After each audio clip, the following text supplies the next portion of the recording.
muito bom dia a todos. E nesse domingo a gente tem a satisfação em receber aqui no estúdio da Band o geólogo, o professor Paulo Roberto Martini. O professor Paulo Roberto tem algumas curiosidades que ele carrega consigo. Dentre elas é um currículo fantástico. São 13 laudas de currículo, portanto fica difícil. O senhor é geólogo, está lotado no INPE, trabalha no INPE, mas tem doutorado no Japão, mestrado, enfim. Eu queria, ao louvar o seu currículo, o seu cabedal, professor, prestar uma homenagem também à sua esposa, Rosemaria, que eu gostei de ver, gente, o temor reverencial dele com a... Ele não pode tirar a aliança, porque às vezes não pode, a gente bate aqui, faz barulho, a produção reclama. Bom dia, muito prazer em recebê-lo aqui. Já ganhou um ponto com a patroa. Já ganhou um ponto. Professor, mas eu gostaria inicialmente de falar consigo sobre o seguinte. Vamos falar sobre o estudo das crateras meteoríticas com base em imagens de satélite.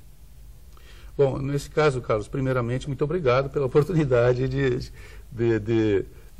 dividir contigo essas perplexidades científicas que nós estamos Boa expressão, perplexidade.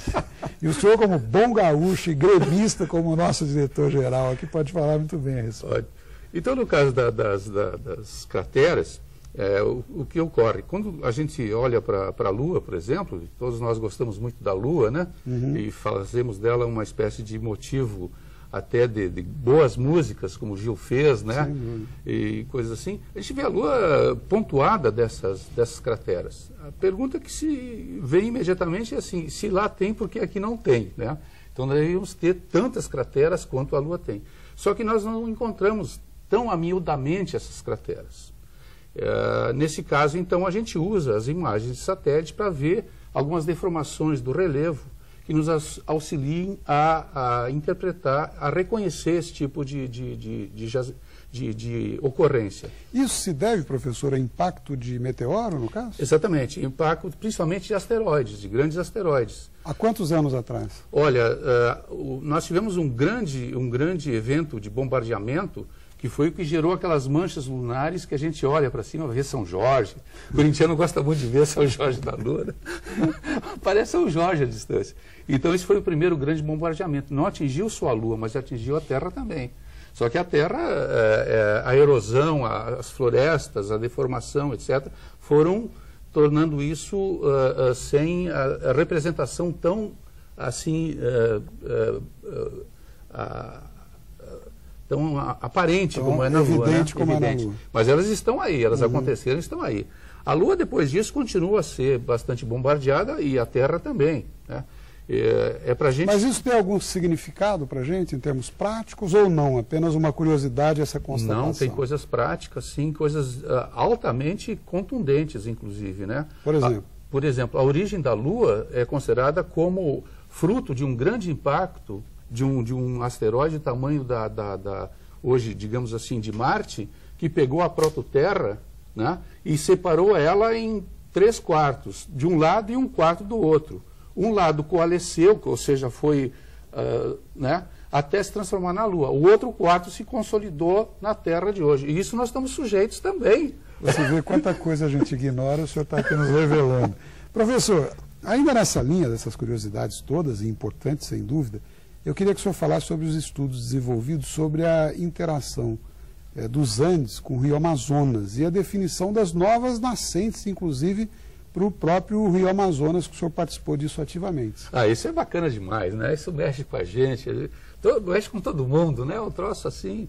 Bom, a questão dos Andes é o seguinte, antigamente na geologia, né? Há 30 milhões de anos atrás, por exemplo, não tinha os Andes. Então, o que acontecia com essa massa de erosão que tinha hoje no estado do Amazonas, no Pará, escorria tudo para o lado oeste, para o lado do Oceano Pacífico. Aí, quando o Andes evoluiu, subiu uma cadeia de montanha, o que aconteceu? Esse rio passou a vir para o Atlântico. Então, a fonte do rio Amazonas está dentro dos Andes. É incrível imaginar que o nosso rio amazônico, cheio de floresta, etc., tem a nascente dele instalado num ambiente totalmente desértico, como é o altiplano. Isso foi identificado agora há pouco tempo por essas imagens de satélites ou não? Já havia essa constatação? Olha, os antigos nativos do local já chamavam Amazonas, né, não por causa do mito das Amazonas, como é no Brasil, mas chamava de Amazonas como a grande água que nasce nos Andes, né? Isso é coisa de aí talvez de 600, 800 anos atrás. Aí um americano, o Loren McIntyre, ele foi para lá e ouviu essa história. Então, assim, se é Amazonas aqui, deve ser o mesmo Amazonas lá de baixo. Só que ele deu uma fonte bem diferente. E essa fonte, que chama Maranhão, era menos longa do que essa nascente que foi identificada recentemente, inclusive com a ajuda... Que são as tais novas nascentes que o senhor identifica. Paula Saldanha, a gente, o INPE, a Agência Nacional de Águas, os geógrafos do Peru ajudaram também. E aí, quando a gente foi medir essa nova nascente, então, surpresa. Desculpa, mas nós vamos chegar ainda. Tá bom. Eu queria que o senhor falasse sobre o fato de ter coordenado o estudo científico que mediu os rios, o Amazonas e o Nilo, usando imagens de satélite, inclusive já o processamento. O rio Amazonas é mais extenso que o Nilo? Então, é assim, ó, essa nova nascente, essa nova fonte da primeira gota de água do Amazonas, por exemplo, ele foi, é um palavrão, na verdade, em termos de cartografia. Nós fizemos uma ortorretificação, ou seja, pegamos as imagens e transformamos isso num produto cartográfico de detalhe. E aí medimos o rio. Preciso.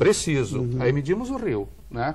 Usando imagem de satélite, usando computador, etc. E usando uma coisa importantíssima, que é a inteligência do fotointérprete. Ou seja, não é mais o computador que está fazendo as medidas, ele está fazendo a medida através do olho do fotointérprete, da inteligência da pessoa humana. E descobrimos, em resumo, que o Brasil não é só o país do carnaval, de futebol, é do rio mais extenso do mundo também? Também.